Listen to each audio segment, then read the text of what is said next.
Ոնց է մեր հասարակությունը տղաներին մեծացնում, որ տղամարդիկ բարի ու կարեկցող, մարդասեր լինելու փոխարեն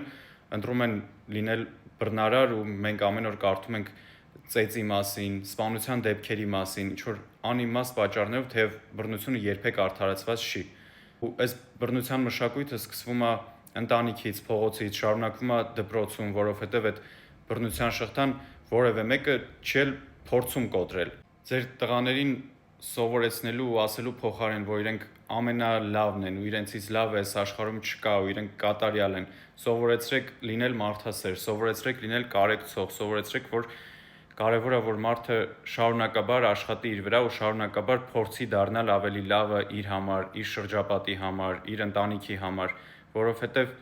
այս նույն բռնարար տղամարդիկ հետո նաև գնում են տուն, ամուսնանում են ու դրա պատճառով նաև բարձրանում են ընտանեկան բռնության դեպքերը։ Ցավալի է այս բռնության դեպքերի մասին կարդալ ու անգամ տեսնել հատկապես հետպատերազմական Հայաստանում, որտեղ բոլորս ունենք այդ